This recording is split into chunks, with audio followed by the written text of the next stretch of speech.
On tonight's episode of Sanity Lounge, the boys welcome John Crocken into the studio. John is a multi-talented musician, craftsman, playwright who has been around the block a time or two. John has played with everyone from Elvis to the Jackson 5 and has crafted drumsticks for legends all over the globe. It was an honor to have Mr. Crocken in the studio, and be sure to check out the demonstration after the interview with John in the lounge.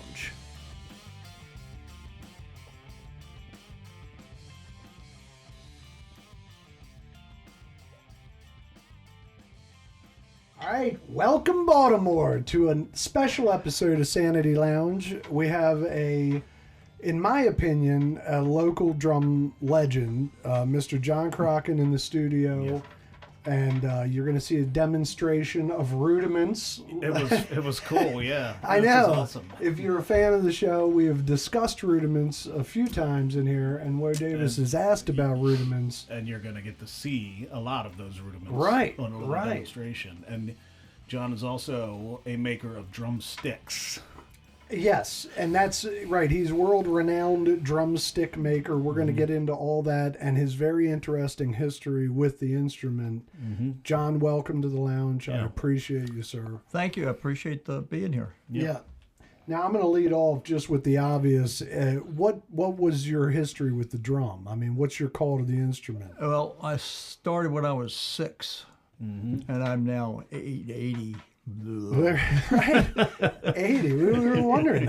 You look great, babe. Yeah. Well, that's a debatable subject. Well, let me ask you this: when you started at 6, you started on the snare drum. Snare drum, right? Okay. Right, and then I played all through elementary, junior high, and senior high school, Kenwood, and then I went in the Army, came back out, went to Peabody, got my bachelor's degree in education, and then went to Indiana and studied with the great George Gaber.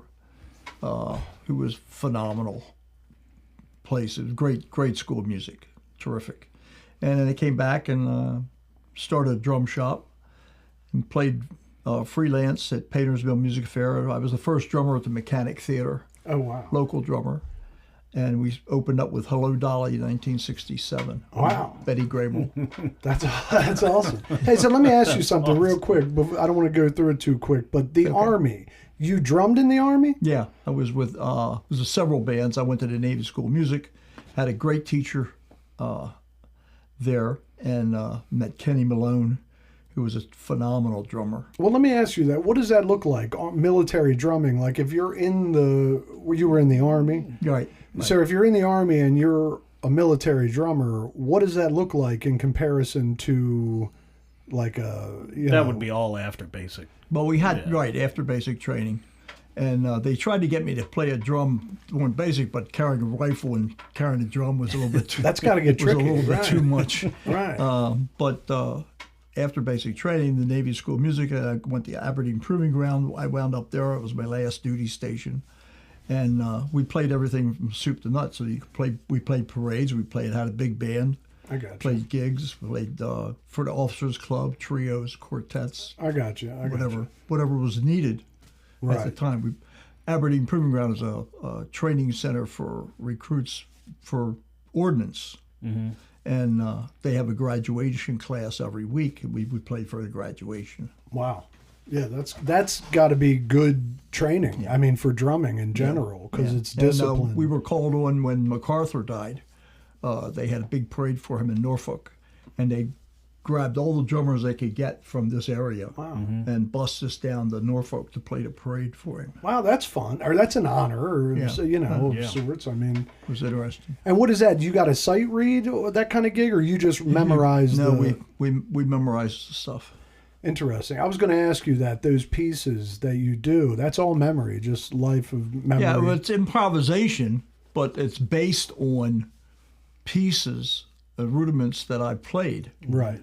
So it's just a condensation of everything. Gotcha. All right, so after the Army, where did you say you ended up after the Army? After the Army, I got out, went to Towson for a year, and then Johnson passed the GI Bill, so I went to Peabody. I studied with Freddie B. Gunn, the great timpanist with the National Symphony there. And you play is that right? Played timpani, played xylophone, bells, whatever was played. You had to play everything. That was the whole idea. Wow.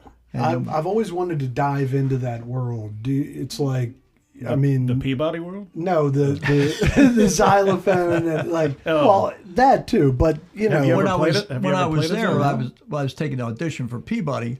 John Mellick, who was a big time contractor at Painter's Mill and the opera and the mechanic eventually, was wandering around the hall, and he said, "What do you want me to do, Dr. Kent?" And he said, "Why don't you go in and listen to the percussion auditions?" So I got the best contractor in Baltimore listening to my audition. Did you know that at the time? No, Thank God. And then I knew it when I walked in because I recognized him. But I played a Bach invention on the xylophone, and it was the best time I ever played it. Wow. I didn't make a mistake. You showed up. Yeah, right? it was the only time. It was the only time I ever played it without a mistake. Incredible. Yeah. And you got the gig, or that's what led him. I finished playing bum bum bum bum bum, and Mellick jumped up and Yamo! Great. Oh wow. Now, is he the reason that you got the Painter's Mill chair? Correct, because he was a contractor. He was a trombone player with the Baltimore Symphony for 17 years. Wow. But he was best contractor in Baltimore. Explain to those people at home. I'm sorry what if a contractor No, is? no. Explain to those people at home how awesome Painter's Mill was back in the day. Like at that time, this was I got the gig because my teacher was Bob Kennick, who was with the symphony. He had to go back with the symphony. That year, 1967, the theater went inside a house, inside the pavilion. It was the first time they had a theater in the round, with a pit and everything. And we did Funny Girl and Ann Corio's burlesque show and a whole bunch of other Fiddler on the Roof. Must have been a dozen times, seems like. Right. And all big name acts come through. Angela Lansbury came through in Mame. Wow. Angela Lansbury. Yeah. That's my girl from Ginger Bedknobs and Rogers. Broomsticks. Ginger Rogers came in Coco. Wow. The girl I Dream of Jeannie. Barbara Eden. Yes. She came in with The Sound, lovely sound of Barbara. Music. Wow. You know, and it was all that high class. And let me ask you, those shows, are you sight reading that kind of stuff, or you just know? You have one rehearsal. Wow. So And you have this rehearsal is on Tuesday. Painter's Mill. Yep. Yeah, rehearsal from 10 to 2, and break and overtime maybe if you if they needed it, and then you played Yul Brynner and King and I there. Wow. And Yul Brynner. He was on the stage. He says to me, "Drummer." I said, "Yes, sir. What do you want?" I bet. And because it's a 3-drum book, and I was the only drummer. I was playing all 3 books. Wow. Condensed. And he says, "I've got to throw this whip." He said, "I'm going to throw it in your direction, so just look over and be careful." Right? You said, okay. That was Yul Brynner? I'll try to miss. Okay. Right, you said, thank you. Thank you very much. Right. And, Wow, that's but awesome. He played guitar. He was a member of 802 in New York.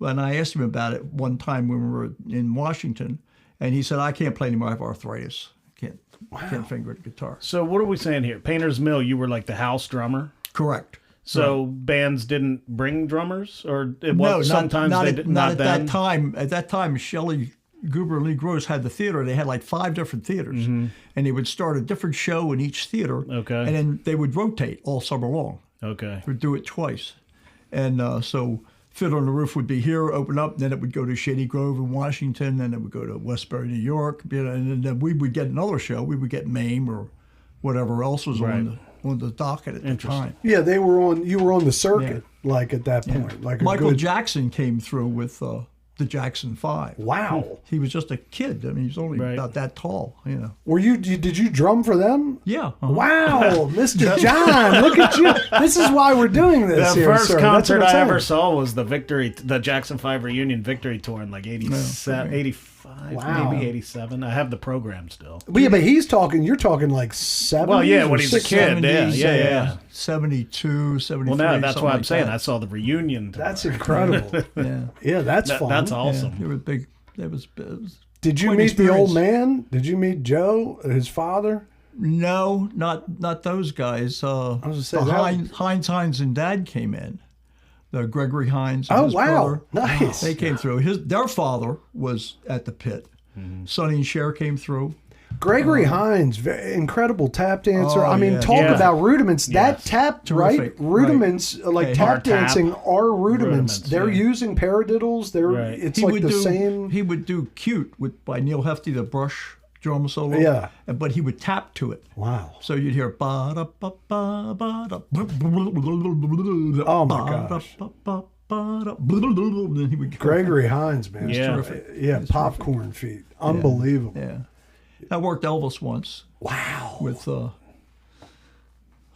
Joe Guergio was a conductor. He was conductor for Steve Lawrence and Eddie Ramey, who came through the Mechanic in '67, and he switched over to Elvis, making more bread. As one does. Yeah. Right. He's a great piano player. He was really good. Wow. So on a night like Elvis, is it a long show? Is it a 40-minute show? No, Elvis, they had an opening act. I had to play drum set for one of the acts that came in, but then I played timpani for Elvis. Wow. Because he had his own drummer, Sonny Tutt. Right. Was a wonderful drummer. He had 21 tom-toms. Wow. You know, and Back in the day, he right? played them all. That's good. He Yeah. didn't miss one. Oh, boy. Now, do you feel pressure in that kind of gig? I mean, or were you kind of pretty confident at that point? Yeah, I was pretty confident. I mean, that's a ballsy gig, though. Yeah. Elvis, I mean, I was always a good sight reader. You know, That helps. Sometimes I would play the show better the first time than I played it the rest of the week. right. Right. But even somebody like Elvis, that's one rehearsal. Yeah, one rehearsal. That's That's it. crazy. Bang. It is Bang, crazy. bang. I mean, sight reading boggles my mind. Now, So tell me, what do you mean, what is sight reading specifically? When you've seen the music the very first time, you've never seen it before. Right. You take it up, they put it in front of you, and you got to read it at sight Yeah. because you haven't seen it before. at the tempo that they want, and they're Whatever they like, want. okay, ready, 1, 2, 3, and you're Well, like, they don't even count it off. Some you follow a conductor. right. You know, And you have to whatever know they the do. notes and the time signatures well enough. You have to be able to breathe them so you can read them and interpret them in real time. It's a huge talent. Very hard. It's very hard. Can you do it? Hell no. Listen, I can do it, but I can do it at a reasonable pace. Right. Like, I can do it, but I can't do it like with somebody going, okay, you ready? One, two, three, Yeah, four. it's like Boom. I'll be like, give me like 6 run-throughs, and then I'll be all right. No. But that's One not time. what they're saying. Yeah. Bang. And that is a professional musician. You show up with your instrument, and they go, Here you hand go. you this music. You sit Is down. that kind of like what we were talking about with John Tamakis, when he was with the Cirque Oh, du I Soleil? taught John. Yeah. Oh, really? Yeah, we had This we guy, had I speakers love of the this house on a couple weeks ago. Yeah. So we interviewed the whole band, but we talked to John a lot. John was a student at the School for the Arts. And Awesome. I taught there, so he came through. That's He's a fantastic, phenomenal yeah, player. Yeah. I mean, what a great player. Yeah. Good man. Yeah, it Yeah. seems like a good man. Definitely. But he was with Cirque du Soleil for a while, and we were talking Yeah, about he did that. And I taught band at Cardinal Gibbons School before it closed. And I had him come in and do a clinic for the kids. Nice. That's And awesome. Did a good job. Nice. job. That's wonderful. Yeah, man. So Elvis, let's see, where were we here? You're doing incredible gigs at Painter's Mill. How old are you at this point, if you don't mind? 26. 26. Well, no, at Painter's Mill, I got out of the Army, I'm 22. I guess I'm 23 or 24. Wow. I mean, what a dream gig. What about the pay in a gig like that? Was it It was top pay for local. incredible? Yeah. Yeah. That's Like, wonderful. what would top pay be back then? $175 a week. I mean, you can't even I don't know what that adjusted 195. for inflation. That's about no. I'm like kidding. I don't know, but I mean, But how many shows a week? 8. 8. So $175 a week for 8 shows, hours. Yeah. How many? Well, I guess you got paid however for the- rehearsal. You got paid for doubles. Like if I played drum set, then I would get paid extra if I had to play timpani or xylophone, Right. because that's how it's broken down. Drum set is one thing. Mallets, xylophone, marimba, vibraphone, that's another thing. Timpani is another thing. And then Latin, conga drum or whatever else. I had to play conga drum for Tom Jones when he came through. wow, Loud. that's so awesome, Excruciatingly dude. loud. That's so fun. Yeah. I I played, mean- Sammy Davis came through, played for him too. I didn't play for him. He had his own drummer, but I played for the guitar player. Had a big band in the late 40s. Mr. B. Mr. B. I don't know. Well, I mean, that's incredible. That's so fun. I see. I knew that if you had the seat at Painter's Mill, that's a serious seat. Mm-hmm. And was there a lot at 23? Oh man, was there a lot of competition, or did nobody really know about it, and you just kind of? Well, it's done by contractor. John Mellick was a contractor, and he hired the best musicians. Right.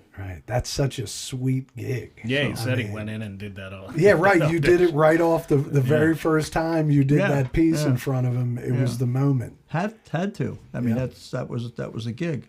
I was the only drummer to ever play an ice show in Baltimore. Which means? The Holiday on Ice came through, and they didn't have a drummer. So I was hired to play drum set for them. Wow. That's awesome. And that's never happened before or since. Wow. With any local drummer. Mm-hmm. Because they have to have a drummer to keep everything together. Right. And then later on I did the ice show with Peggy Fleming. Wow. So what, and is that like, I mean, are you under or like, where are you in an ice show? Like, where's the orchestra or where's the band set in up? the Civic Center, we were on, if you're looking at the stage, we were on the right-hand side. Oh, okay. Because I was like, I can't picture where. We were on the stage for Elvis and Tony Bennett and Judy Garland. Tony Bennett and Judy Garland. Yeah. He was great and she was a wreck. What year? It was her train wreck years? 60. No, sorry, take it back. Because I was back from Indiana. Had to be 72. Wow. Judy Garland. Yeah.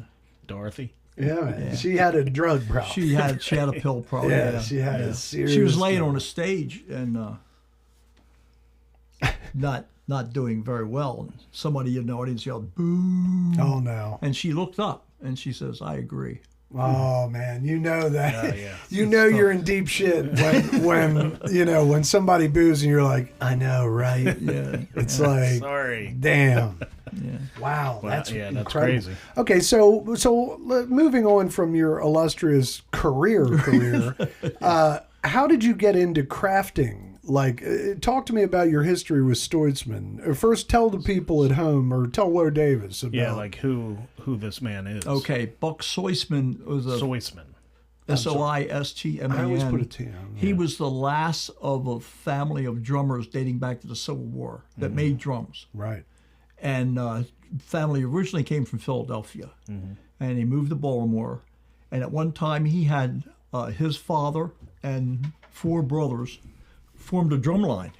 Nice. They all played snare drum with a parade, right?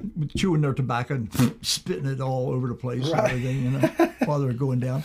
And his one uncle, Joe Soisman, is in the rudimental drum book, the NARD. He's got a couple. One is called D. Malay, and the other one's called Calf Head.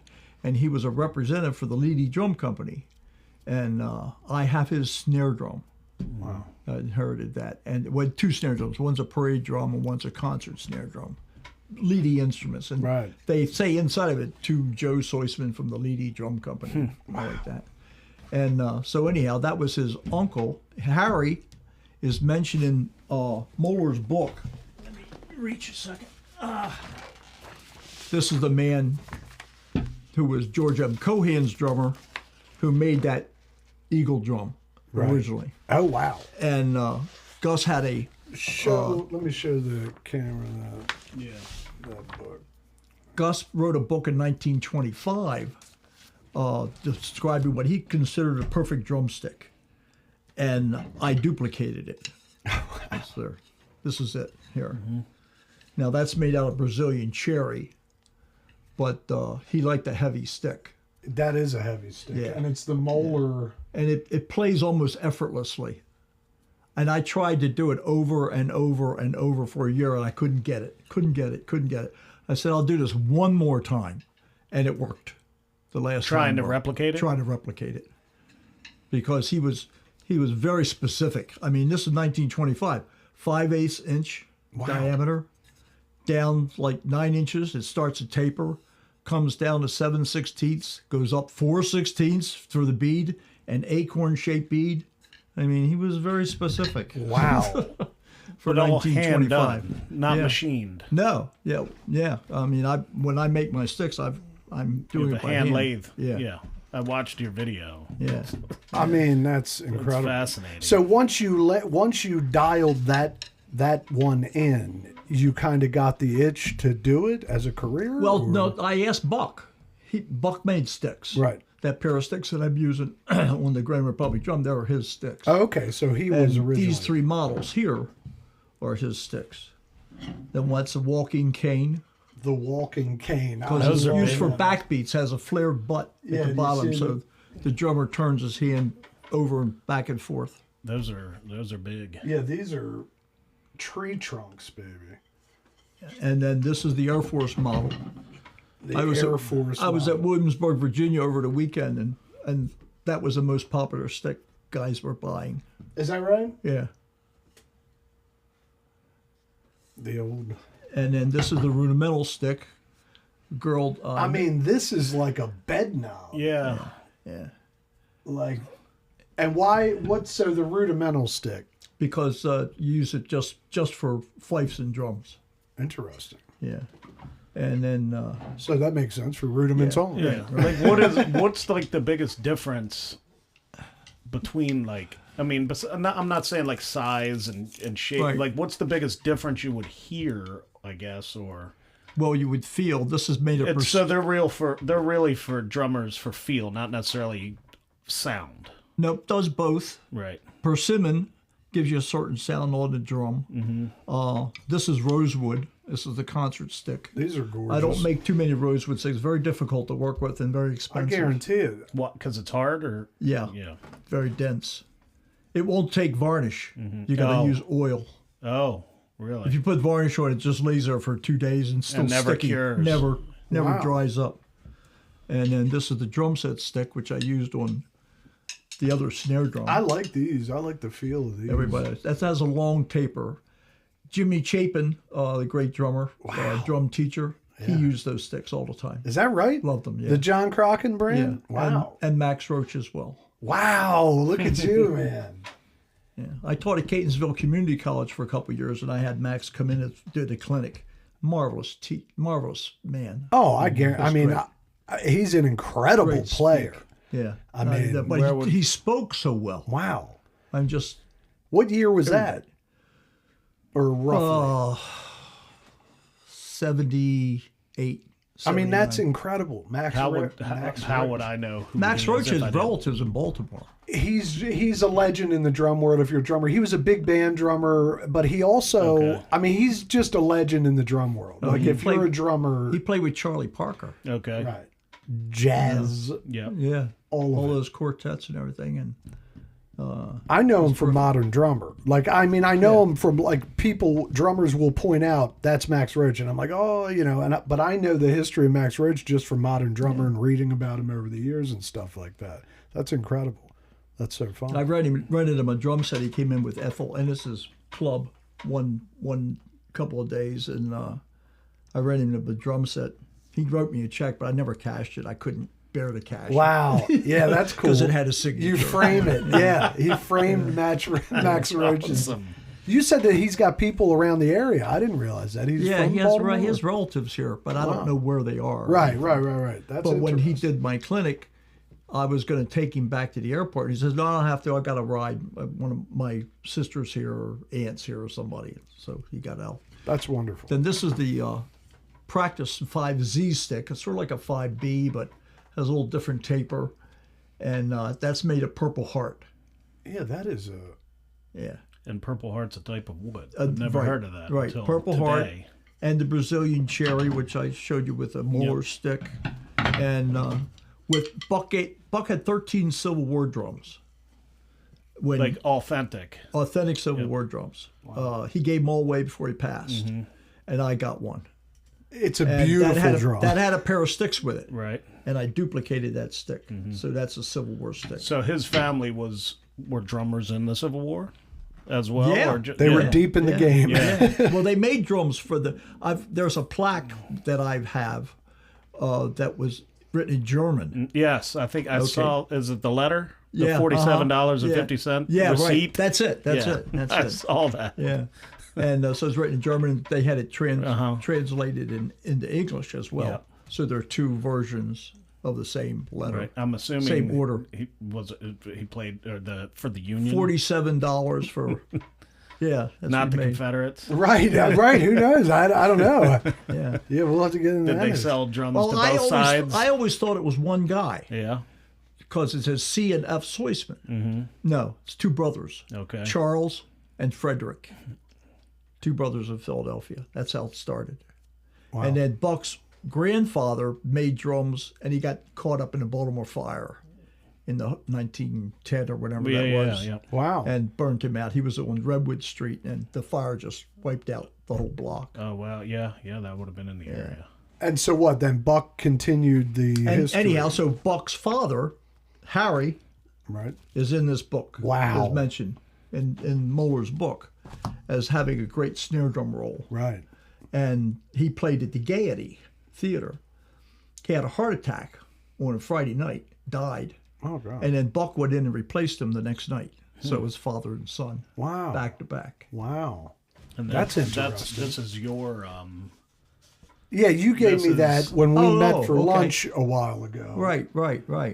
And is that right there? Is that the drum that's sitting in that room? That's very possible. I mean, Yeah, you it's- can't tell unless, see, because of the other one that he's got on his right. right. is No, there's the kinda same two- drum. Right, it's one of them, probably. hoops. Or So you So can't. that drum. How old is that drum sitting in there? So Buck sold it to me in 68, 69. But So I don't know how long he had it because he made it for somebody and they never picked it up. right, That right, one. right. He Crazy. might be listening. Yeah. Wouldn't that be wild? Right. You'd be like, That's nah, you my can't drum. do that. Yeah. You'd be like, you can't do that. You got some two more here. The Oh. one, or no, you got one more here. What- Yeah, this is the bass drum beater for rudimental bass drum. That's nice. It was the first thing I sold in Williamsburg when I went down there last weekend. Girl comes up and says, Mr. Crocken, I broke one of these. I said, well, I'll give you a discount. And I sold her another pair. Yeah, man. Incredible So you play craftsmanship. bump like this. And I had one of Buck's rudimental bass drums, and I sold it to a guy in New England because I had no more use for it Right. in the world. But it was a great drum. I used to play parades. We played a parade in Little Italy at the St. Leo's Festival, and I'm playing this bass drum, and I'm waking everybody up. Right. We're marching through Little I'm sure Italy people were with this enthralled. Right. What is that sound? Right. So also, like, yeah, I know you've mentioned him a few times, but for the audience and me, who is Alfred Moeller? Okay, this Gus Gus. Sanford. Mm-hmm. If you want to take Sanford this picture, Moeller. Yeah, let me. that's his picture. Because you, Brian, I you were said telling Alfred. me It's not Alfred. It's He Sanford. made it's Sanford Moeller. Yes. yeah. Yeah, you kept saying Alfred. I know. He made the original Grand Republic drum first, and then he gave his bending machine to Buck when he died. He died 61, 62, something like that. And he was George M. Cohan's drummer, so he must have been pretty good. George M. Cohan was pretty demanding, from what I understand. Right. So Moeller, I know what I know from Moeller is that there was like three godfathers of rudiments. It was George Stone, right, George something Stone. There's like another Stone guy. there's a Lawrence Stone, Lawrence Stone, right? And then Moeller. And Stone was, he not invented, but he kind of coined the bounce technique. Moeller has the Moeller technique. Well, Stone has the stick control book. Right. And then Moeller, like the Moeller technique is a whipping. It's a whipping action. Right. Which is. Well, that was Jim Chapin. Is that right? Jim Chapin was Moeller's student, as was Gene Krupa. Gene Krupa was Moeller's student? Wow. That's good history. Yeah, so if you watch Gene after 1941, I guess, he has that technique. He's doing the Yeah, technique? he's doing the Wow, technique. that's awesome. But Jimmy Chapin has a couple of videos, and he explains The Moeller technique. Yeah. Right. Yeah. It's incredible. That's awesome lineage. And these are all drummers use all these techniques and intertwined. Yeah, it's. Dom Famularo, you know that name? He I passed. wouldn't. I do. He passed away. That's the while drum. ago. The editor of he- Modern Drummer. He knew. Oh, okay. He knew the molar technique. Right. You could do it. Did you know Dom? Yeah, a little bit. Yeah. Wow. But not just to speak and say hi. Sure, over the years. You know, we would meet at the PAS show, Percussive Art Society. Now it's in Indianapolis, but it used to be in a different town every year. Well, one year that Gaber got indoctrinated with Vic Firth and with Jim Chapin was in Phoenix. Wow. And it was a great time. Terrific So time. at those drum clinics and stuff, what other drummers have you hung with that I would know? Well, Chapin's probably the best one. Unbelievable. Best example. Because everybody would congregate. You know, Jimmy would always be playing for kids. There would be like a flock of kids around him. He's doing that molar technique and all, and I'd be in the background like, "Hey, John, I got your sticks." Right? That's awesome. I said, "Okay." That's awesome. He was a good guy. That's cool. Yeah, man. Gene Krupa, Buddy Rich, Dom. Buddy didn't use Molar's technique. Now, Buddy was such a unique drummer. Did you ever meet him? Nobody like him. Yeah. But nobody like him. Was he a mean guy? A lot of people say that, but not really. But you could get on his bad side real quick. Right. You know, if you said the wrong thing or made the wrong comment about somebody, and you know, there was a famous tape that rolls around talking about he's firing the band coming off the bus. That's fine. Because I play with the best musicians in the world. I don't have to put up with this. You guys doing miscue after miscue after miscue. So did you ever have to drum next to him or with him? No. Wayne Hudson did. Wow. Like was a drummer in Baltimore, and Wayne played for Frankie Avalon in Vegas. Wow. And they played right in front of Buddy's band. God, that's got to be He says, can you imagine me playing in front of Buddy Rich's band? Right. It's like, just because, I mean, Buddy Rich for the layman or for Woe Davis that you can say, you know, like there are people that are the best, but Buddy Rich is kind of like everybody gets that he is the boy wonder. He was a circus, right? He was from he grew up in vaudeville. He was a boy drummer from the age of 3. He was the boy wonder. Like he was a speed drummer at the age of 3 in vaudeville in like a circus act with his parents or something like that. And his whole thing was, you know, he acted like he didn't practice. He didn't, you know, he didn't have to. Right. He just was natural. Right, it's like the Michael Jordan of his day. And even L.S. DePario, that guy nowadays that's the fastest of all times, he has a video watching Buddy Rich and is like, this is the greatest, you know, of all time. Right. But that's amazing that you even knew him. That's incredible. Yeah. What about like DJ Fontana? When you had your Elvis run, did you ever meet him or play with him? No. No. Only played for Elvis one night. Okay. That's still, what a credit. You know, I was going to go back real quick to, like you were asking about the techniques, molar, stone, and what it is. It's the exact same thing as martial arts. Mm-hmm. Like when we were growing up in the 80s and 70s, everybody was like, you know, Kung Fu would beat Tai Bo and Taekwondo could beat whatever. And then UFC comes along and everybody realizes that you kind of got to know all of it. Yeah. And if you know all of it, that's the best place to be. And that's what happened with these techniques is like when I was younger, I think more people were like the molar technique was just, I only knew a couple drummers that did molar technique. Mm-hmm. You know, most guys did the stick. It's so hard. Right. It really takes a long time. Here, this is published by Lubbock, right? Right. And they've got all these pictures. Holy shit, right. Jimmy said he went, Mr. Molar, I bought your book. I bought your book. It's the way you hold the sticks. Oh, Jimmy, you shouldn't have bought it. All the pictures are wrong. Oh, shit. Wow. Yeah, because nowadays you watch a video. The pictures are all backwards. Wow. That's upsetting. Don't look at it. Wow. What a misprint. That's amazing. Right. That's incredible. But yeah, because it's a full kind of arm whip with your wrist, but it takes a long time to kind of develop It's a stroke down, okay? And then you tap coming back up. Right. But aren't you supposed to use? Yeah. It's a whipping technique, motion, right? Whipping motion. And that's the thing is, every time I tried it, it's like some nights all of a sudden I'm like, holy shit, I got a nice little molar technique going on here. What do you use the most?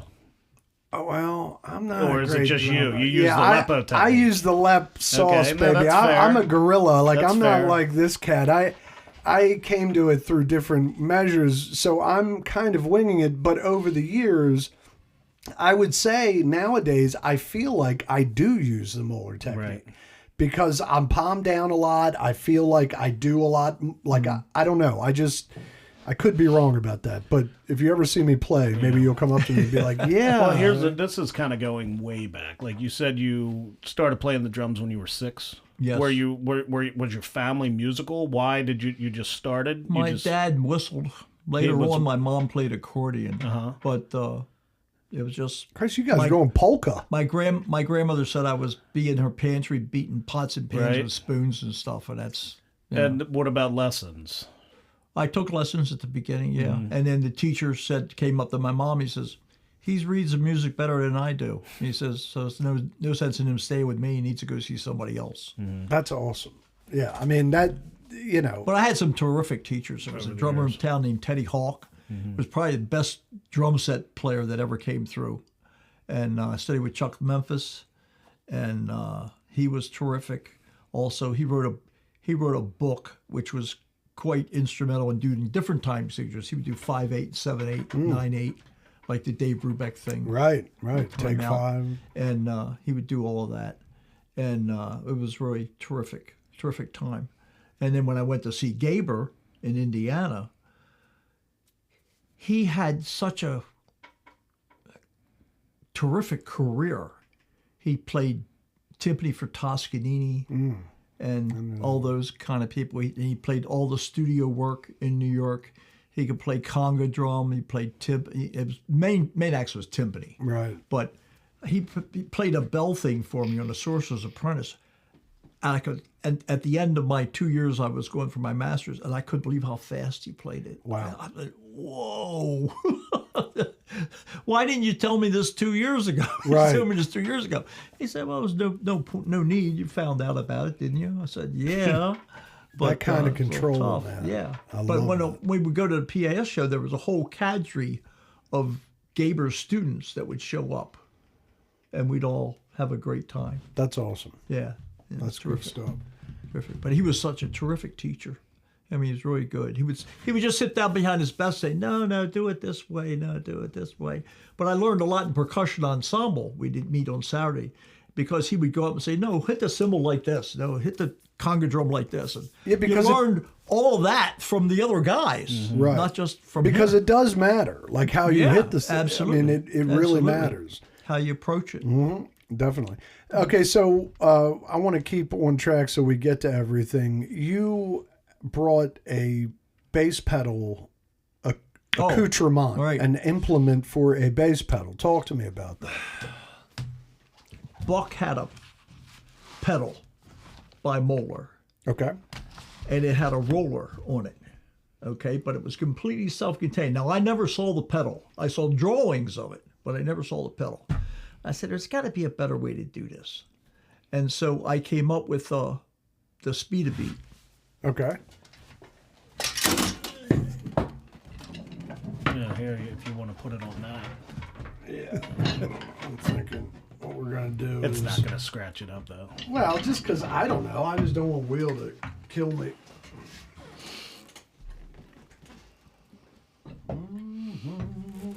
I'm going to actually lift it. Actually, here, Yeah, let's look. put it over here and So- put it on this. Oh, you can hold it up there. So this thing right here That's the module. is Right. the actual. So those module. are bearings on There's there? 9 roller balls in an aluminum block, and it's attached with 2 set screws on each side. And you... So you can put it on any bass drum pedal. right.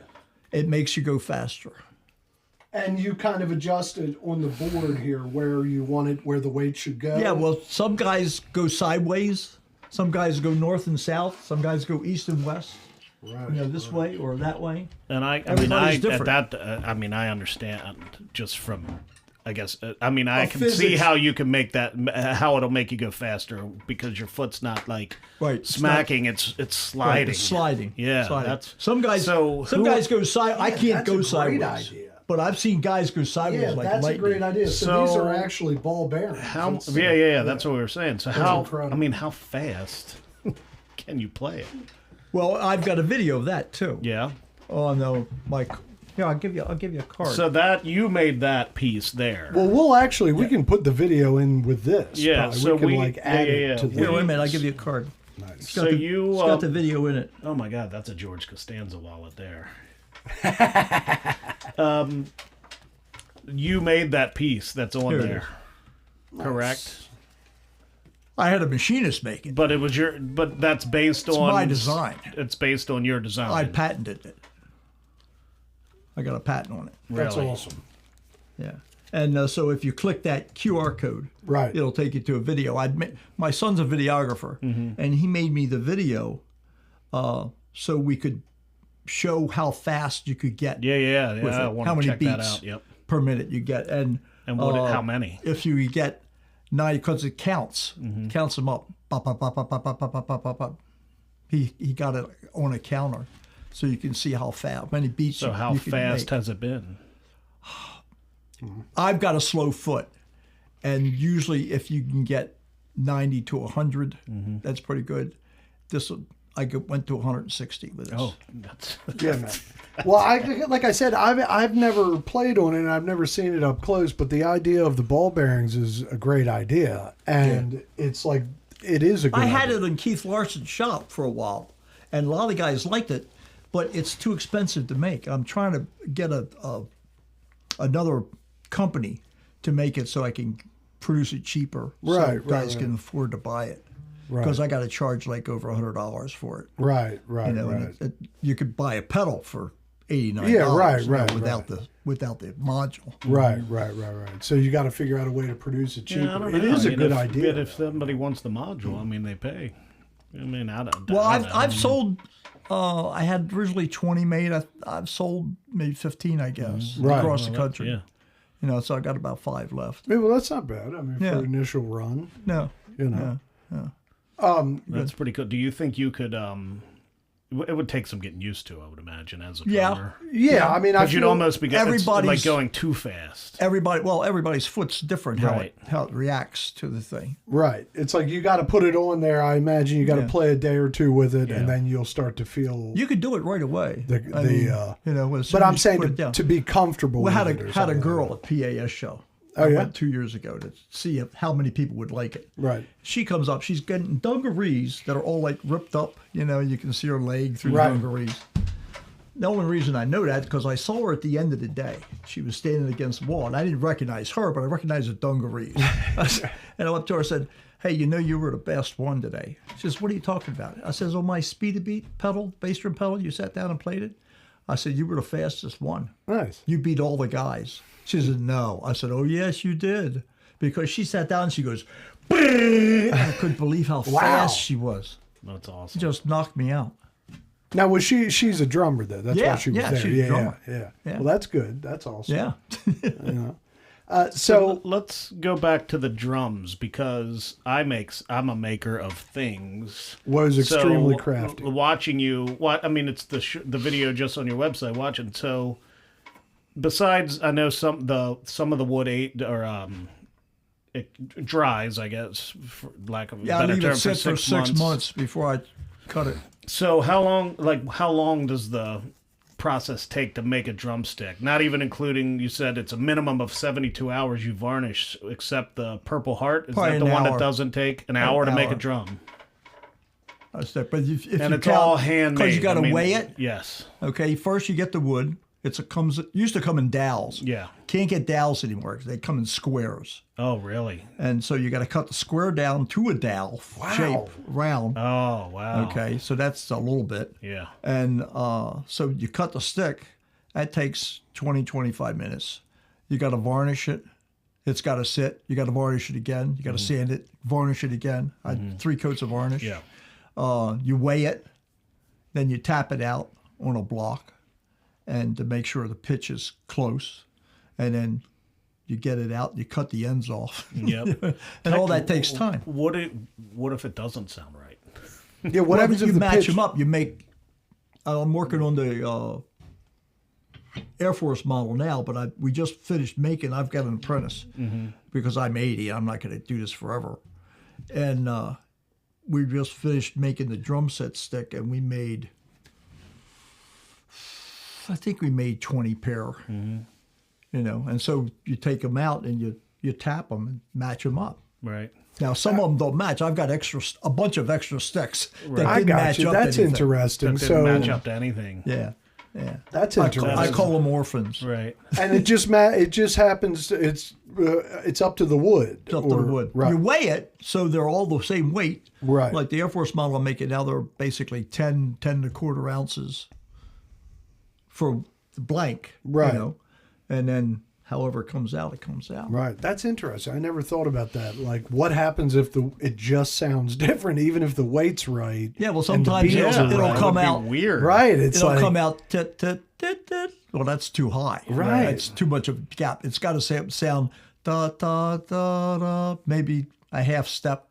It's okay. Right. Sometimes it come out exactly Yeah, I would never have thought about that. Having Yeah. two drumsticks because that it don't sound the same. Yeah, that's a changes weird the problem. sound on the drum. Yeah. Right. Yeah, that's what I'm saying. That would be Changes the right. sound. And you want to be consistent. I Yeah. mean, it's like, So I that's mean, I would say that's the thing you kind of get with generic drums. I guess they're not really quality tested for the most part. I would No, assume. they're not. Right. That's one reason why I wanted to do it. So I made this stick for me. right. And other guys like it. Max Roach liked it. Jim Chapin liked it, et cetera, et cetera, et cetera. And I sell more of so this awesome. than anything else. The drum set stick. That's so fun. Yeah, it's cool. Molar stick is catching up, though. I sell a Recently- lot of molar sticks. Yeah. He marched once from Boston. I'm sorry, his shop was in New York. From New York to Boston, playing a drum. He marched. He marched playing a drum. Playing a drum. How From New long York is to- that? From New York to Boston. So the reporter comes up and says, "Mr. Mueller, how come you're doing this? What, I just so I like to play drums." That's great. What he a just did it badass. for just did it I to love do it. that. He just did it because he could. That's awesome. That's incredible. I hope Like he you did it can in do the that. summer. You can do it from Westminster to my I'll go house. from Westminster to Finksburg. Right. You know, that's awesome. So, continuing on with your illustrious career and wacky tales, Right. I did notice that, and you've mentioned this to me, and I want to kind of get into how this came about. But you've wrote a musical about Louis Armstrong. Is that I did. okay? I wrote my first project. I wrote a musical in Tale of Two Cities, and I'll give you. I've got a CD. I'll give you Wow. before I leave. and it got and- produced and stuff, and Almost made it to Broadway. A girl beat me. There was another girl wrote the exact same thing, exact same time. wow, And she got the bread together to put it on. Only lasted 9 weeks. wow, I tried to talk to her like it was, I couldn't really get through to her. I said, you're making a couple of mistakes here. I said, I've been doing Broadway for a long time. Right. Says it can't be more than 3 hours long. The only 3 hour long show is Les Mis. Right. And that's the only one that I can tell you that went Was- beyond 3 hours. was successful. They made Fiddler on the Roof 2 hours and 59 minutes. Exactly. So they don't have to pay overtime. That's wild. That's interesting. No overtime. Behind the So curtain. anyhow, so I did that, and so now I started working on Louis Armstrong about 15 years ago, and I went up to New York and went to the House Museum and went to Rutgers Jazz Museum and looked up research, and all like that, and they came up with a Broadway show this past year that went to Broadway, but I don't think it made it. Didn't make it. And it was similar to what? It was called "It's a Wonderful World." Louis was married 4 times, and that was their premise on their show. They showed it from the perspective of the 4 wives and how they reacted to Louis, and they did tunes and all. But my idea is to put it on stage and have film of Louis, so when the audience comes in, they see Louis Armstrong. Right. And you can have actors, working out the parts and all. But all of a sudden, when you get to Copenhagen, you show Louis on stage with his band doing Muskrat Ramble. Right, and interesting. And the audience is going nuts. And et Right. cetera. So it's a mix of reality and yeah, the yeah, screen. That's yeah, a good concept. That is a good concept. And why Louis Armstrong? Is The greatest musician of the 20th century. okay? No And- doubt about it. And No you've doubt about it. you've always been fascinated with Satch like that. Not really. He died in 71, and I didn't really start playing professionally at Painter's Mill and Mechanic until 67. So I was a little bit underneath him, but I mean, I knew of Louis Armstrong, Right. but I didn't realize how good he was. I bought a Smithsonian jazz series, and I put on West End Blues. And when he played that opening cadenza, I was completely knocked out. I said, holy shit, it sounds like he just did this yesterday. You know, it was 1925 or 26 that he did Right. that. And That's when he died? no, he died that's in when he made 71. this record. I was like, damn. West End Bruce. I He got died in 71. I didn't realize it was. I mean, He died in that 71. was a long time. It is Sec- a long time. his Yeah, second- I'm not very well versed in Louis Armstrong, Oh, so man. Well, look at my I'm going to. Go down the look at rabbit my hole. look at my website. I've got a card. I got a card for that too. Wait a minute. Nice. Yeah. I'm a man of 1,000 cards. I like it. The Seinfeld wallet, the George Here, I love Costanza that. wallet. You Yeah, get that one nice. too.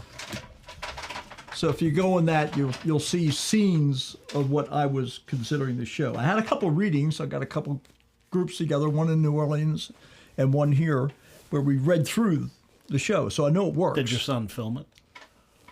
Because you said he's a videographer. No, he did not, and I regret that to this day. But we could still do it again. But the clips you'll see of Louis Armstrong in here will knock you out. Yeah, I can't wait. No. yeah. He has That's awesome. one clip of his band where they're all like dancing. They do little dance steps, and it's a knockout. That kind of energy is fun. Yeah, it's just Like, unbelievable, Yeah, man. that's And good the stuff. audience is just so excited. They're Right. bailing out on this thing. You know, Gary Giddens wrote a biography of Lewis, and in the biography he said, you know, when Hello Dolly premiered in Florida, says I took my mom, and everybody was like almost falling asleep during the movie of Hello Dolly with Barbara Streisand. Right, right. But Lewis came on. He says, and the whole audience lit up because he was just had he was that magnetic. thing. He was Right. magnetic. He had that thing. Yeah, it was just too much. He was the first black man to do scat singing. Okay. on Oh the wow, record. I didn't realize that. Okay. Heebie-Jeebies, first scat song. He was the first trumpet player to do Latin jazz. He recorded a thing called The Peanut Vendor in 1931. He played with Blue Yodel Number 9 with a country guitar player that time. And later he reprised on a Johnny Cash show. And he was the first guy to have his own radio program. The Fleischmans took over for Rudy Valley in 1938, I think. And Damn, even as a black man in that time, that's but he was too risque for the radio. They couldn't handle it. You know, why? Why was he risque? Because, Like in what because way? he was from New Orleans. He was a poor boy from New Orleans, And it just made him nervous. and it's just how he grew up. He grew up around prostitutes and tough gangsters and people getting killed on the street and bullets flying by while he's Right. trying to play trumpet, and Right. so he was used to that. To them, he was uncivilized. Yeah, a little yeah, bit. Right. yeah, Interesting. You know, and he was very rough and crude, but he was always honest. Right. He was always honest. And his last wife she kind of saved him. She got him a house. And he came off the road, and she gave him the address. Show up, I just bought this house. So he shows up in Queens with his house. He's, this cab driver, you got the wrong spot. This can't be my house. That's funny. Because he grew up in the ghetto in Right. New Orleans, Right. you know, a shotgun house with, you know, covered walls and stuff. Right, you know, right. No toilets, no bath, no bathtub. You know, I mean, they used a hose to bathe and all like that. And he got Joe Oliver brought him to New Orleans, not New Orleans, to Chicago, and he became famous there. And then Lil, his second wife, said, "I don't want to be married to no second trumpet player. You got to go to New York." So he went to New York and played with Fletcher Henderson, and came back 2 years later, became the world's greatest cornet player, recorded West End Blues and Potato Head Blues and all this. He made the lead player in the band the trumpet. Yeah. I got to play his trumpet. Wow. Oh, wow. He's got 6 trumpets in New York, in Queens. And Ricky Riccardi's the custodian of all this. And I said, could I come? He says, yeah, bring a mouthpiece. You can play one. Wow. And he opened up the box, and here's Louis Armstrong's trumpet. And I'm not a good trumpet player. I was going to say, do you play? Well, because I taught school, I could right, play. I can buzz my. Yeah, I could do that with my lips. So I could play a scale, and it blew so effortlessly, just like silver. Wow. It's just gorgeous. Mm-hmm. That's awesome. He's got a gold trumpet there the King of England gave him. They got it behind a case, bulletproof and glass. Where is this? In the Louis Armstrong House Museum in Queens. Okay. It's his house where he lived. Right. And then across the street now, just in the last 2 years, they opened up this magnificent center where you can see pictures of his life and everything. Oh, wow. It's going on. It's terrific. Yeah, well, maybe with a resurgence like that, you'll get some takers on the show. It would be nice. Yeah, because that would be incredible. You got $12 million, you don't know what to do with. I might. Whoa, Davis. It only costs a cool $12 million. Actually, Chris, our producer, you never know, baby. I mean, is that what it costs to put on a Broadway show? Yeah, about $12 million. Yeah. And that's what? That's just for the opening night? That's just to get it there. Right, and then if you get it and what you do you make mean? You have to walk through the door, you're like, I got it, now what? Yeah. Well, it's like if it's a success, it'll probably... Man of La Mancha with Mitch Lee, the composer who wrote the show. And he said when we opened up Man of La Mancha with Richard Kiley, it bombed. I mean, all the critics said, this is the worst, blah, blah, blah. And they were able to keep it going for a couple of weeks. And the same critics came back 9 weeks later and praised it. Isn't that weird? What is it like? Because they didn't get it. Right. First. I guess, but luckily they came back. I was going to say, why'd they give it another chance? Richard Kiley was a great actor, but he wasn't a great singer. Right. And they were judging him off his singing ability, not off his acting ability. And it was not good. I worked him in Washington, the National Theater, and he was terrific. I mean, just marvelous. Right. The originals are always the best. Angela Lansbury, Mame, Richard Kiley, Man of La Mancha. That kind of quality. Right. You have people, Sammy Davis doing his own thing. Right. Once you get the replacement, from there on out, it's kind of like it's just a little different. It's just not as good. How many Broadway shows did you do? Oh God, I can't count them. Oh, really? Yeah, well, I started working at Mechanic Theater in '67. Mm-hmm. We did open up with Hello Dolly. Mm-hmm. I came back that year and we did Steve Lawrence did a couple acts. Steve Lawrence and E. Gourmet, Eddie Fisher, Buddy Hackett. And then I worked at the Mardi Gras Supper Club that summer with a whole bunch of different singers. And then I went to Painter's Mill that fall to replace Kinnick, and Fiddler on the Roof, and a couple of burlesque shows, and et cetera, et cetera, et cetera. And then I worked every summer. Mm-hmm. We'd do 10 shows each summer. So it was That's a lot of summers. Ilya Darling, it was Ann Corio's burlesque show. You didn't play for Blaze Starr, did you? No, I didn't. I know guys that did. Yeah. She had her 2 o'clock club. Because that was a burlesque thing. But she right? didn't. She was sort of a stripper. She wasn't really burlesque. Well, look, you say burlesque, tomato. Burlesque I is really tomato. Comedians. Is that right? Comedians. Oh, I didn't know I bet that. my friend has the Gilded Lily burlesque show in Baltimore, Maria, and it's an event. Like the audience participates with whistling and hooting and hollering. Like you don't just sit there and watch. Like it's interactive. It's interactive. Yeah. Interesting. Yeah. And it's not all nude either. Like it's, Remind me, and I'll give you a couple lines when we were out of here. We're not on the air. Nice. I said, look, we're an X-rated show. If you want to be Mr. John, I don't. I don't give a shit. It's good. Yeah, well, that's interesting. Because you had mentioned the Louis Armstrong play that you were trying to put on, right, or you were looking for financing for, and I was like, man, I wonder what led him to that. But it's just passion for the artist. The greatest musician. Once I heard West End blues, I was sold. Yeah, see, I'm not well versed in old school jazz. Like, listen to West End blues. All right, and that'll that'll take you I'm gonna everywhere else. listen, Yeah, 'cause I'm gonna willing. listen to it on the way home. Yeah, I'm willing. I'm just ignorant to it. Like I know Louis Armstrong was a badass, and and I know he was trumpet. He grew up with a Karnofsky family in New Orleans because his mother was a prostitute and she wasn't around a lot. She had a daughter. The father went and had another family somewhere else. Right. And but they helped raise him. They got him his first trumpet, kind of. Right. Paid him like $5 a week or something That's awesome. like that, to get his trumpet. And then he met Joe Oliver and Bunk Johnson and all those guys. And Joe Oliver went to Chicago, and he wanted another trumpet player to help him, and he called Louis. And how old was he at that point? Louis was about 20, I guess. Nice. He had played the Riverboats with Fate Maribel. He met Dick Spiderbeck in Davenport, Iowa. I don't know that. Bix heard him play, and he loved the way Bix played. It was marvelous. And so he got off the riverboat, did that for 2 years, and then he got the letter from Joe Oliver that invited him to Chicago.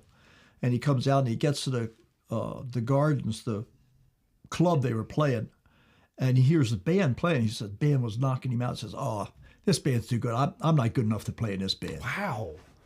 And he almost walked out, almost went back to New Orleans. And they bumped him in, and Joe Oliver saw him standing in the wall. He says, "Get your butt up here." Right. Be confident. But that's wild. He could play. Because Louis would make up a break. He would play second trumpet to Joe's first. And Joe would muffle stuff to him and said, "Here, play. We're going to do this on the break." And he would double Right. Joe's thing, whatever Joe was doing, underneath him. Right. Not to show Joe up, Just, Right. To add just to add to the band. Right, to add sauce, the melody or whatever. That's awesome. And when they record, they used no electrics. It was Right. audio with a horn, all like that. And when they did the first recording, Louis played so strong, they had to put him back in a corner, away from the horn, because he was drowning out the rest of the band. He was so powerful. Yeah, he could play from the gun. Yeah, That's awesome. Very good. That's good stuff. Do you have anything else you want? No, that was a great Louis Armstrong. Yeah, I love segment that. there. Louis. He wasn't French. Why do people call him Louis? Because that's just what they did. But he didn't like it. Ed Did Sullivan, he not like it? he didn't mind it as long as they called it. Just call me anything you want. Just don't always call me for dinner. That's so funny. Right. That's the old school saying. Yeah. Well, Mr. John, when we wrap up the interview, we like to talk about movies. And I don't know if you're a movie guy. No, I am. Okay, good. Awesome. So I want to ask you if you could narrow down your top 3 movies, what would they be? If you Top 3 movies? Yeah, if you roughly. I mean, it doesn't have to be. If you From got Here 5. to Eternity. Oh, did I say that? Sinatra. Before he came, I swear I said that movie. You were like, I wonder what movies he'll like. And I said... No, you said The Longest Day. Damn it. Oh, that's a war movie. Yeah. Right. From Here to Eternity. That's a good one. Yeah, but From Here to Eternity, Burt Lancaster and Sinatra was just superb. That was made his career. I would say that's the one that put him back on the map. Down, yeah. That's the one that allegedly the Godfather, That's true. Yeah, right. True story. Well, I know it's true, but that's why they put it in The Godfather. Was Brando's nephew in The Godfather was, like supposed to be like Sinatra, and at the beginning in the wedding scene, he came and he's like, "They're not going to let me get on the." Yeah, right. Al Martino. I played for him too. Look at this guy. What? I played for a lot of people. I wrote it down in my resume one time where it is. What, your resume? Of all the people that I mean, it has to be astounding. It's a paragraph. I guarantee you. It's astounding. Yeah. I mean, you even mentioned Liberace in there. Did you? Yeah. We worked for Lee. He bought us dinner once. For Lee. That's us. Yeah. Nice guy? Yeah, very nice cat. Yeah, he seems like he should be. Good man. He did a terrific show. I bet. I mean, that's the thing. Show. The guy had a gig for a reason, and he was a show. He's still alive, right? No. Liberace? Oh no, he's died. He's died. Died of AIDS, right? Yeah. Oh no, I'm thinking of Pavarotti. Pavarotti. Much like Liberace. He's gone Pavarotti. also. Yeah. Is that right? I don't think yeah. I realized Yeah, he's gone. Pavarotti was dead. Wow. He's gone. Damn. Yeah. Oh, okay, so From Here to Eternity, what's another one you like, Mr. John? Gone with the Wind. Oh, I love Going with the Wind. It's been a minute, though. I used to, there was a moment in my life where I watched it once a year. And probably The Godfather. The first one. First one. The first one. And And it's got Brando in it. Right. But do you like the second one, though, right? Oh, yeah. Second one was good. Yeah. No doubt about it. Do you It was like the good, third but one? the first one was First pretty one was classic. epic. We have a friend of ours Yeah. who's 50 and it's still never seen it. It's disgusting. Well, let me tell you something, and this is controversial, but I'm going to say it. Mm-hmm. I like Godfather 3. Yeah. Okay? It's a good movie. I don't think that Sofia Coppola did a good job acting, but story-wise, I got to tell you, I like it. It's a good. It's a great story. Yeah, it really is a good story with the Vatican, Castro's Cuba and all right, that. right. Yeah. Well, right. That's Godfather 2. Yeah. But Godfather yeah. 3 with the Vatican corruption and all that stuff, like a lot of that is based on real lore, and you know. Yeah. But and again, Robert Duvall wasn't in the third one, which made people. Andy Garcia was. But Yeah. Andy Garcia Andy was, Garcia and he was. was awesome in it. But yeah, I go to bat for Godfather And Joe 3. Montana. Coppola had a uncle, Anton. Yeah. Came through Painter's Mill. Wow. He conducted, I know he conducted Oliver, but that was before me. He conducted Sound of Music. Wow. Yeah. Yeah, well, little trivia, Coppola's father, well, I guess they all were musicians because They his were. father Carmine, right? Yeah. His father did some of the soundtracks. The early Outsiders soundtrack was all Carmine Coppola. Yeah. But so that's wild. Very Man. I didn't famous. think about that. Right. Very famous family. And they have a vineyard. Good deal. Yeah, right. Now wine they're in now. vine. Right. Now they're in wine and stuff like that. What was your favorite movie for music that just had music in it? Like musical, like a musical. Could be musical, could be. I got to tell you, John, I feel like, see, I'm all over the place because there's three that come to mind that are my all-time favorites, and they're musicals, but there's only one that's kind of a Broadway thing. Hair, to me, was one of the greats. Now, I only saw it at the Lyric or where the hell, I don't know. I saw it at the Lyric. Yeah, it was somewhere. Probably at the Mechanic. Well, Maybe this it is in was the at the 90s. Mechanic. This is in the Yeah, early no, it would 90s. have been the Mechanic. Yeah, it was in the early 90s, but it was one of those series. It blew me away. I loved it. Grease, of course, is always my favorite. And then this one's a little bit weird and off the beaten path, and you might be like, what? Mary Poppins. That's okay. I Mary would say Poppins. my three would be Garden State. Garden State? For is that music. a musical? No, but he didn't say just music in Okay. general. It doesn't have to be a musical, I guess. No. Like the doesn't have to be musical, soundtrack but of Garden has State is music. phenomenal. Well, that's kind of different. Music. Guardians of the Galaxy Volume 1 that's all 70s. Incredible It's a great soundtrack. And then I would probably go Natural. Natural Born Killers. That's right. That's what I think.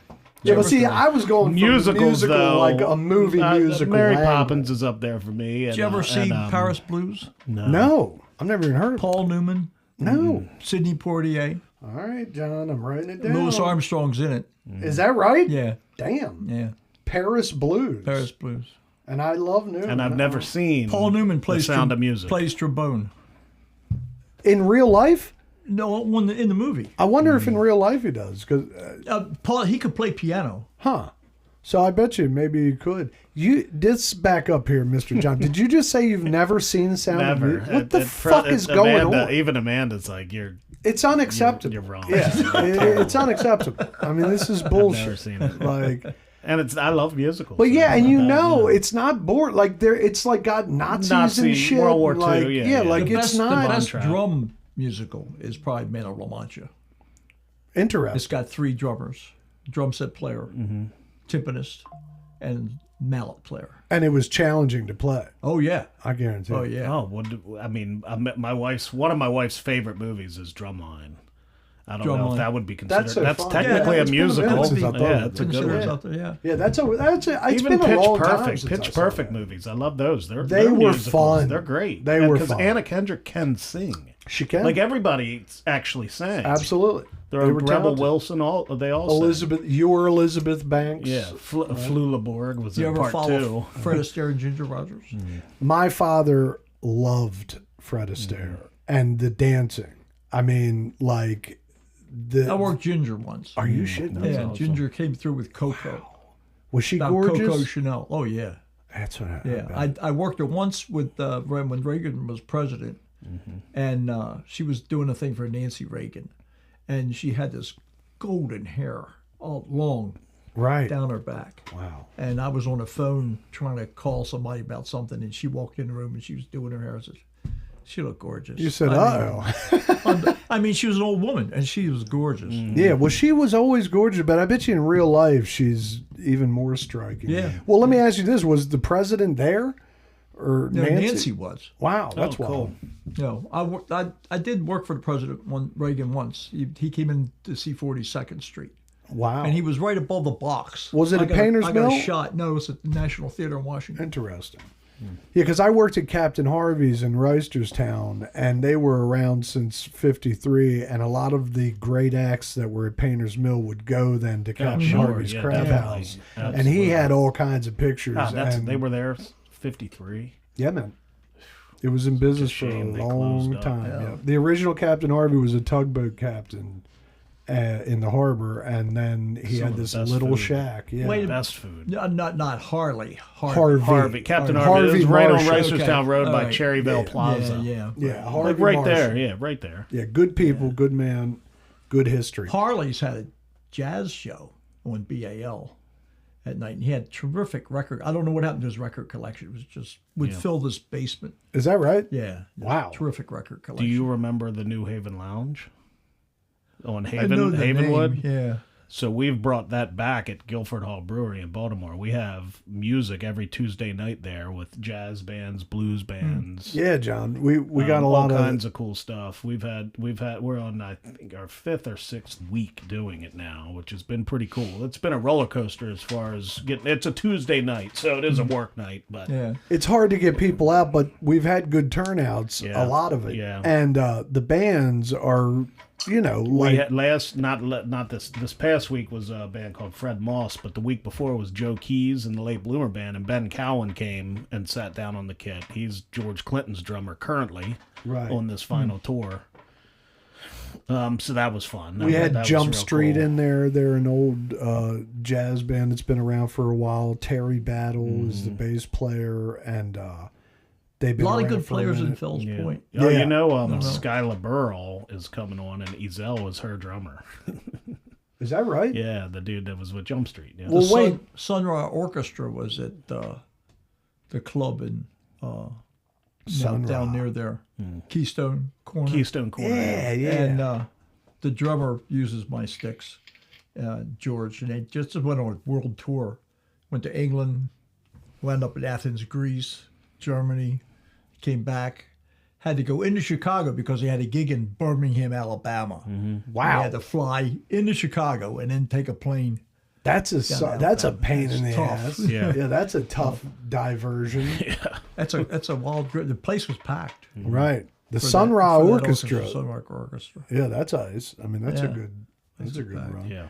All right, Mr. John. Well, do you want to plug anything else, or do Yeah, you? No, what's I'm- your website? Well, plugged in, but yeah, my website's www.johncrockenpersimmondrumsticks.com. And that'll be at the end. You'll see it on the screen. Yeah, if we'll you're have- watching, or just rewind it and listen again. Yeah. Hey, one last question. I forgot to ask you. Why persimmon?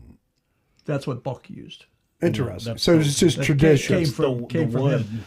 I was running out. That's why I've got rosewood and purple heart and Brazilian cherry, because I was running out of persimmon. Wow. And a guy called me, says, "Hey, I understand you make persimmon drumsticks." I said, "Yeah." He says, "I've got a mill in Tennessee, and I got some persimmon laying in my yard." I said, "Don't move," Wow. Yeah. because we couldn't get it. Cooperman was making sticks out of persimmon. Doesn't do it anymore. Went to hickory. Reamer in Pittsburgh, same thing. doesn't do persimmon. Can't get the wood. They used to make golf clubs out of persimmon. The woods, right, because it was such a hard wood. And the golf industry went to titanium and right, like synthetics fake and everything stuff, else. right. And so the persimmon market dried up. Wow, that's a weird problem. Anyhow, Yeah, he sold me crazy. this. So this beater starts with a 2-inch block. And I told the guy, I said, look, I'm really looking for a 2-inch block of persimmon that I can make a bass drum beater out of. He says, well, I've never done anything quite that big. Most of my squares are 1 inch that I make for Vic Firth and whoever else, wants wood. I said, but I'll try that. And he gave me a whole bunch. Nice. Yeah, along with the order. I mean, I ordered all the squares. Right. So I got more persimmon than I'll ever use. Well, that's a good problem to have, especially in your business. And Buck taught you how to make drumsticks. Yes, he taught me how to make up sticks. Were you a woodworker at all before that? I could Dabble. cut a piece of pine, But you weren't. You big didn't. I deal, mean, a but- lathe. Like No. I mean, you I had feel to like be. you'd hurt yourself if you I would kill popped onto a myself. lathe. Yeah, I mean, you had to have some sort of math background. Like you were good with precision math. No, he just showed me how to cut the stick, And he didn't give me the details of how to set it up or Right. do it. I had to. When he died, I had to learn that myself. Wow, Had but to I mean put that that's together. Yeah, that's He gave you the But he gave me the foundation. right. That's do it. cool. It's incredible, Mr. it's John. definitely Well, cool. look, it's been a pleasure. I'm very yeah, happy well. I got you here. So Go. I just want to start just ending with just everybody listening, like, do us a favor and go to Spotify and anywhere you're listening and give us a review. Interesting. If you like what we're doing and if you like what we're about and if you like the interview, because this is a cool one, this is educational, Right. and there's a lot of fantastic stories that we had tonight. So is this a blog on a particular site? Everywhere. You can listen to it everywhere. All the episodes are on our website. Video, YouTube and Spotify YouTube. have full video. Videos. Everywhere else, like Apple Music and Okay. Google and iHeartRadio, is just audio only. A lot of people listen. Some people watch. We like when people watch just because of the production that And we the, have going the on. title yeah. is Sanity Sanity Lounge. Lounge. Yep. Sanity Lounge. Yep. Yeah, You I'm can going to find give you that a call. anywhere. Yeah. Yep. I'll hook you up. You can find it anywhere, but banner. this your episode will actually be next. It'll come out 7 May days. May 30th. Yeah, Right. At the end of the month. end of the month. Yep, we release them every 10 days generally. We have a lot of cool guest lineup. Yeah, that's and the this show. was a If cool your one. QR code on the back will take you to. Oh, But right. yeah, site. we And all the Same videos card. are there, right? All the videos are there. no, we just ask simple things. Comment on the posts that we make, like things, share things, and review us on any of the platforms that you listen to us on, and help us keep going because we Yeah. have a lot of cool guests coming in this No, summer. I have quite a following. Yeah. Good. And so I put out a Memorial Day sale, 20% off if you order them this weekend. And with that, I've got an email list. Cool. So I'll Awesome. Nice. I'll put it Yeah, on that. we're Yeah. building an email list That would now be also. wonderful, Mr. John. There is Any one, help one would help. There is one. Oh man, I think I just lost it. Here, this was Indiana. We had a field day party. They're all good drummers. Wow, that's old school. Yeah. Besides your website, you said you were selling drumsticks in Williamsburg. Do you do festivals? Yeah. Was it like a I'll music? show up. There's a thing called a muster. Okay, drum muster, fifes and drums. Sure. Deep River annual muster is the third Saturday in July. Westbrook muster is the last Saturday in August. And there's a whole host of them in Connecticut. Cool. And I'll go up. I'm looking for some place to go in June. I don't have a place to go in June yet. And I set up a booth with the sticks. Yeah, he's got a little like yellow tent thing. Yeah, that he no, but sets up. that's something we can throw on our calendar. We have an event calendar Oh, yeah, called right. What's Happening Baltimore.com, which we post where bands are playing, arch, anything event-wise. in Baltimore, just to keep people apprised of what's going on. That's cool. Kind of what the Well, that's how I found out about the Sunray Orchestra. Yeah. You know, with Cozy Corners, they list a sheet with Right. everybody who's coming. Awesome. Arturo Sandoval and whoever else That's nice, cool. nice. that's showing up there. And Yeah. they had a really good band. with Sun Ra Orchestra. One guy, I guarantee. I think one guy is almost 100. Damn. The leader of the band. He's almost 100, and he still plays great. That's crazy. Yeah. Well, I guess That's it's not incredible. crazy It's a these time days. machine, Yeah. baby. Yeah. Instruments. It's George Gray is the drummer, and he dresses up in a American Eagle headdress. so here's a black guy in an American Eagle headdress. That's awesome. It's funny bit, but I mean, terrific drummer. right. I remember what I wanted to ask. The drum out there, the drum that's sitting on the camera there. Who painted that? Who painted the? He used several painters. He used to do the painting himself, but his glasses were like Coke bottles. Right. I mean, they always had a vision problem. I taught one of his nephews, grand nephew in Easton. His dad's a dentist in Easton, and Tommy was the boy's name, and so anyhow, the drum. Going back to the painting, he painted. He had a guy named Mel Doxson that painted. He had another guy named Harrington that lived off of York Road that painted the Eagle or stuff like. He made a whole slew of drums for the Marine Band. He made a drum for William Ludwig Jr. Oh, wow. Because they said we can't make a drum like this. We can't. That's we awesome. Can't do it. Yeah, that's good And so credit. he made, and I've got a picture of it. I posted it. On Nice. my- Of Ludwig drums. Yeah. And, Here's a guy. He's got a factory, right? Right. And he's got Soisman making him. That's drum. awesome. Yeah, that's a good credit to have. Yeah. I mean, Yeah, that that's means pretty that cool. you're a badass. Good. Yeah. Well, Yeah, Mr. John, terrific. it's been a pleasure, and I It has been. appreciate you, Appreciate sir. it. And stay sane, Baltimore. Yeah, this was awesome. Okay.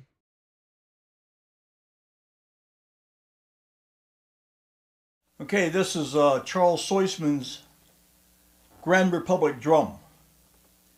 He made this drum for Williamsburg, the Old Guard Fife and Drum Corps, and many other corps along the East Coast. At one time, he was almost the only drum maker in the East Coast, he and Cooperman. It has an eagle in the front. He originally got this pattern from a drummer named Gus Moeller, who was George M. Cohan's drummer, and Gus made this same drum for many corps in New England.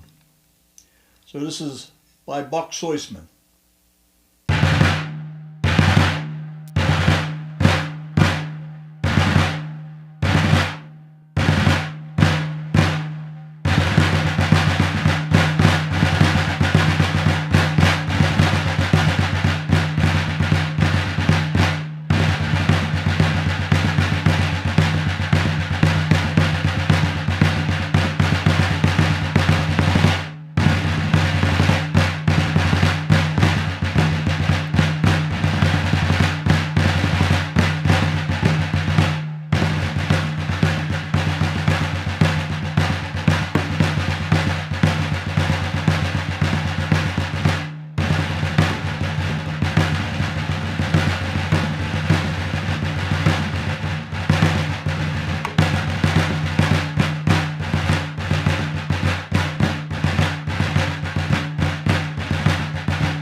This is the Army 6.8.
This is another drum made by Buck Soisman for a teacher that I had in New York named Brad Spinney. Brad did a few things. He wrote an encyclopedia of percussion, but Buck also made him a drum set like this snare drum. It says gut snares on the bottom, like the Grand Republic drum did, because this is what we used to always have before the wire snare was invented by a guy in Chicago named James Lent. And there's a long history about snare evolution. So this is sort of a concert snare drum that Brad used in a Goldman band in New York.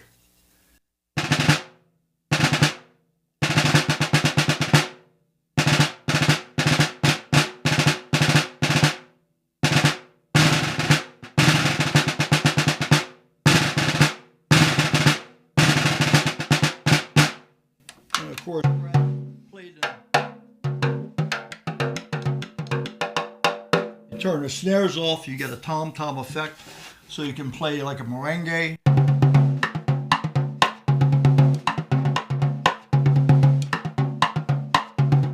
Rumba.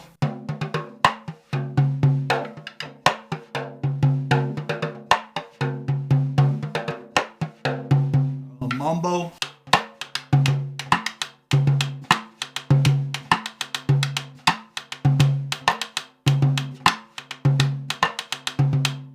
Sometimes a samba.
Most of us start out by learning the snare drum.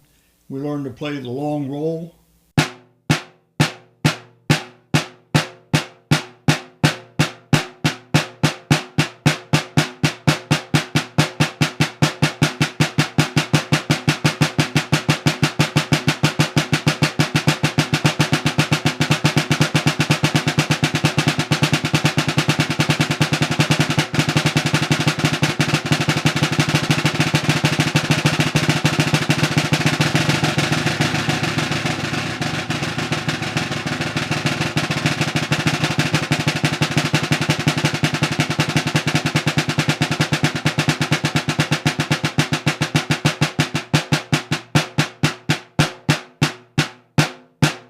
Most drummers learn to play by rote, so they would use terms like paradiddle, paradiddle, so it would sound. And put a flame in front of it, so you'd have a flame paradiddle.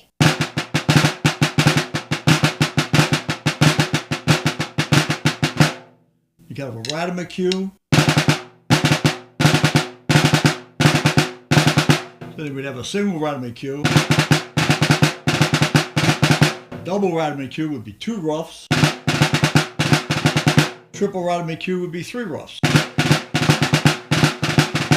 So ratamacue, ratamacue. Flam tap, flam tap. So all those terms were indoctrinated in what we call 26 rudiments. And most drummers, if they're qualified or if they study a lot, they learn all 26. There are some that are beyond the 26. Like within the 26, it goes up to a 15-stroke roll. I went to the Navy School of Music, and Kenny Malone, the auditioner, and he asked me to play a 17-stroke roll. I said, there's no such thing. He said, what are you talking about? So I opened up the NERD book, and it only goes up to 15. He says, well, we've got a 17-stroke roll here, play it. So it comes out to 17 strokes. Starts out with 5, 7, 9, 10, 11, 13,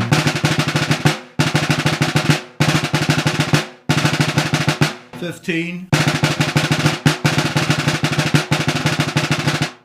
etc., etc., etc.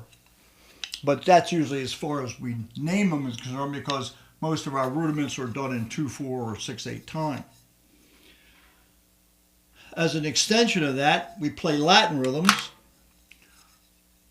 Turn the snares off, so you get a tom-tom. So this would be a merengue.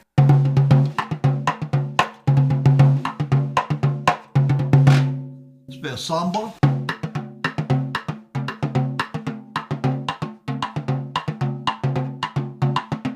Bossa nova.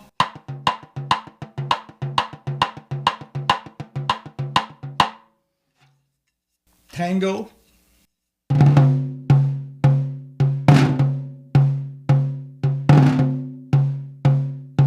Mambo.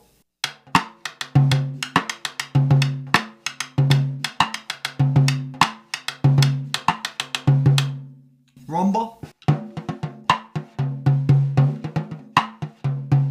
Begin.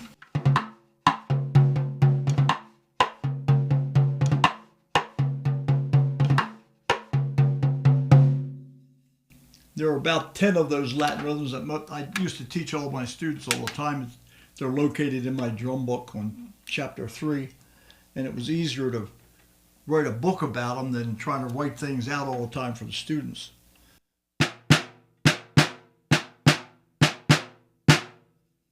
So this is Buck's concert snare drum.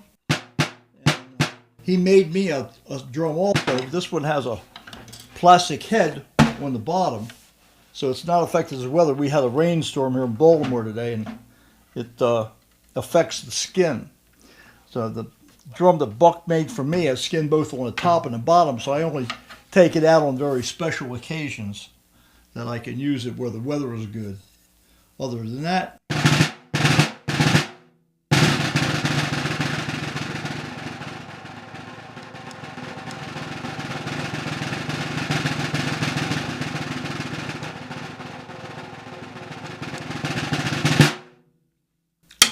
snare drum technique.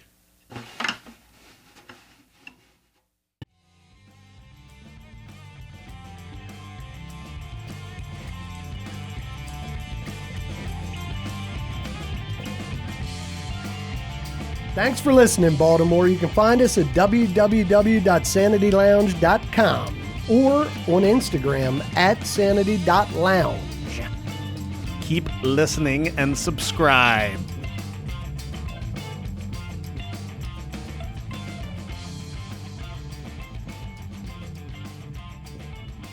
Stay sane, Baltimore.